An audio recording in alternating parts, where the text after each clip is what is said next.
Movie की शुरुआत में हमें कुछ लड़कियां दिखाई जाती है। इनमें से एक लड़की की शादी होने वाली थी। इसका नाम जेसिका होता है। उसके साथ उसकी 3 सहेलियां होती है जिसका नाम एलिस, फ्रैंकी और केले होता है। ये सभी मिलकर बैचलर पार्टी कर रही होती है। तभी ये प्लान बनाते हैं कि हम सभी को मिलकर मियामी जाना चाहिए, वहाँ पर हम एंजॉय करेंगे। तभी एयरपोर्ट पर इनकी एक और दोस्त पीपा इन्हें मिल जाती है। फिर ये 5 लड़कियां मिलकर मियामी जाने के लिए तैयार हो जाती है। वहाँ पहुंचकर वे काफी मस्ती करती है। अपनी इस ट्रिप को वे यादगार बनाने के लिए अपने होटल में एक लड़के को बुलाती है। इन लड़कों को स्ट्रिपर कहा जाता है। तभी वह स्ट्रिपर जेसिका के साथ एंजॉय करना शुरू कर देता है। पहले तो जेसिका भी एंजॉय करती है, लेकिन फिर जेसिका अनकंफर्टेबल हो जाती है, जिस कारण वह वहां से उठ जाती है। जेसिका के कारण पार्टी का मजा खराब होने लगा था, इसलिए एलिस कहती है कि मैं इस पार्टी को खराब नहीं करना चाहती, इस स्टीपर के साथ एंजॉय करूंगी। तभी वह स्टीपर चेयर पर बैठा होता है। एलिस भाग कर आती है, उस स्टीपर के ऊपर बैठ जाती है, लेकिन जब एलिस उसके ऊपर बैठती है तब उसका बैलेंस बिगड़ जाता है, जिस कारण वह लड़का पीछे पड़े टेबल से टकरा जाता है। उसके सर से खून निकलना शुरू हो जाता है, जिस कारण उस लड़के की वहीं पर मौत हो जाती है। उस लड़के को देखकर सभी सहेलियां हैरान परेशान हो जाती हैं। उनको कुछ समझ नहीं आ रही थी कि उनके साथ क्या हो गया। कुछ समय बाद जेसिका को उसके मंगेतर पीटर का फोन आता है। पीटर जेसिका के साथ बात करना चाहता था, अपने दिल की बात उसे बताना चाहता था, लेकिन दूसरी तरफ जेसिका बहुत घबराई हुई थी। उसे कुछ समझ नहीं आ रही थी। जेसिका काफी घबराई हुई थी, इसलिए वह पीटर के साथ बात तो कर रही थी, लेकिन उसे पता नहीं चल रहा था कि वह पीटर को क्या कह रही है। दूसरी तरफ पीटर को ये लगता था कि जेसिका शादी के लिए मना कर रही है, इसलिए पीटर जोर शोर से पूछता है, क्या तुम मेरे से शादी करोगी या नहीं। तभी जेसिका की सहेलियां जोर जोर से चिल्ला रही थी, क्योंकि वह बहुत ज्यादा डरी हुई थी। उनके मुंह से अपने आप नहीं नहीं निकल जाता है। तभी एक लड़की जेसिका का फोन पकड़ती है और नीचे जमीन पर फेंक देती है, उसे तोड़ देती है, क्योंकि उस लड़की को लग रहा था डर कि जेसिका हड़बड़ाहट में अपने मंगेतर को ये ना कह दे कि हमारे से एक लड़के का कत्ल हो गया, क्योंकि वह पहले अपने वकील से बात करना चाहते थे। लेकिन दूसरी तरफ उसका मंगेतर पीटर घबरा जाता है। उसे यही लग रहा था कि जेसिका अब उसके साथ शादी नहीं करेगी। वह अपने दोस्तों को भी ये बात बताता है। उसके दोस्त उसे कह रहे थे कि देखो, तुम्हें कोई गलत फहमी हुई होगी, जेसिका अच्छी लड़की है, ऐसी लड़की जिंदगी भर में एक बार मिलती है, तुम जेसिका से जाकर मिलो, उसकी गलत फहमी को दूर करो और उसके साथ शादी करो। और इस तरफ सभी लड़कियां अपना अपना मोबाइल फोन बंद कर देती है। इसके बाद फ्रैंकी और कैले एक स्टोर पर जाती है, वहां से एक पुराना मोबाइल खरीदती है। फिर उस मोबाइल से वे अपने अंकल को फोन लगाती है। उसका अंकल एक वकील था। सभी लड़कियां फ्रैंकी के अंकल को सब कुछ बता देती है। तभी उसका अंकल उनको कहता है कि अगर तुम सभी उसे डेड बॉडी के साथ पकड़ी गई तो तुम सभी को 5 साल की सजा कम से कम तो होगी ही होगी, लेकिन अगर तुम इससे बचना चाहती हो तुम इस लाश को ठिकाने लगा दो। इसके बाद सारी लड़कियां पूरी रात जाकर बस यही सोच रही थी कि हम इस लाश को कैसे ठिकाने लगाएं। और दूसरी तरफ पीटर को कुछ समझ नहीं आ रही थी कि उसके साथ क्या हुआ, जेसिका को क्या गलत फहमी हो गई, किसकी वो शिकार हुई।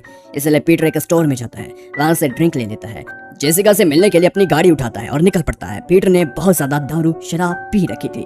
और इधर सभी लड़कियां लाश को ठिकाने लगाने के लिए पहले तो उसे होटल के बाहर ले जाती है। इसके बाद पीपा उस लड़के की लाश को अपनी बोट में बिठाती है और समुद्र के बीचों बीच फेंक देती है। सभी लड़कियों की जान में जान आ गई थी। चलो इस लाश से उन्हें छुटकारा तो मिल गया, लेकिन तभी एलिस की नजर होटल में लगे सीसीटीवी कैमरा पर पड़ जाती है। अब उनके सामने एक और नई चुनौती आ गई थी। अब उन्होंने जो भी ये कांड किया उसकी रिकॉर्डिंग को काटना था। वह लड़कियां और ज्यादा घबराना शुरू कर देती है। इसके बाद वह सोचते हैं कि हमें इस सीसीटीवी कैमरा की फुटेज किसी न किसी तरह तो लेनी होगी। इस होटल का मालिक इसी होटल में रहता था, उसकी पत्नी थी उसके साथ। सीसीटीवी फुटेज लेने की जिम्मेदारी केले को दी जाती है। केले फिर उन दोनों कपल के पास जाती है। ये कपल सेक्स की भूखे थे, इसलिए केले को भी उनके साथ ये करना पड़ता है, उसे भी इसके साथ सेक्स करना पड़ता है। इसके बाद केले बहुत चतुराई से इनसे पूछती है सीसीटीवी की फुटेज मुझे कहां पर मिलेगी, लेकिन उस होटल का मालिक उसे कहता है कि ये सीसीटीवी कैमरा बहुत दिनों से तो बंद पड़ा है। ये बात सुनकर केले को बहुत गुस्सा आता है और जिसके बाद वो रोने लगती है। लेकिन तभी उनको इस बात की कोई फिक्र नहीं थी, क्योंकि अब उन्होंने लाश को ठिकाने लगा दिया था और यह फिर दोबारा से एंजॉय करना शुरू कर देती है और समुद्र के किनारे पर जाकर खूब मस्ती करती है और वहां पर तस्वीरें भी खींच लेती है। लेकिन जब वे तस्वीरें खींच रहे थे तब उन्हें पता चलता है कि उस लड़के की लाश अपने आप बहकर किनारे तक आ गई है। इस लाश को देखकर वह लड़कियां घबरा जाती हैं। उनके पास अब कोई चारा नहीं था, इसलिए वह लाश को उठाती हैं, वापस अपने कमरे में ले जाती हैं। अब वह सभी कमरे में बैठकर यही सोच रही थी कि इस लाश को हम कैसे ठिकाने लगाएं। तभी कमरे की घंटी बजती है। बाहर एक पुलिस ऑफिसर खड़ा था। फ्रैंकी दरवाजा खोलने जाती है, तभी पीछे से बाकी लड़कियां छुप जाती हैं। वह पुलिस ऑफिसर कहता है, मैं आपके कमरे की तलाशी लेने आया हूँ। लेकिन सबसे पहले तो वह फ्रैंकी की तलाशी लेने लगता है। लेकिन इसी दौरान पुलिस ऑफिसर फ्रैंकी को गलत तरीके से टच कर रहा था, जिस कारण फ्रैंकी को काफी ज्यादा गुस्सा आ रहा था। वह पुलिस ऑफिसर पर वार करती है, जिस कारण पुलिस ऑफिसर बेहोश हो जाता है। इसी दौरान बाकी लड़कियां भी बाहर आ जाती है। वह फ्रैंकी को कहती है कि तुमने ये क्या किया। तभी फ्रैंकी बताती है कि ये पुलिस ऑफिसर मुझे गलत तरीके से टच कर रहा था। इसके बाद सभी लड़कियां पुलिस ऑफिसर को उठाने लगती है, लेकिन तभी उन्हें पता चलता है कि ये पुलिस ऑफिसर नहीं बल्कि एक स्टिपर है। अब लड़कियों को ये नहीं पता चल रहा था कि असली स्टिपर, ये नकली स्टिपर, मतलब कौन है असली स्टिपर और जिसकी लाश है तो वो कौन है।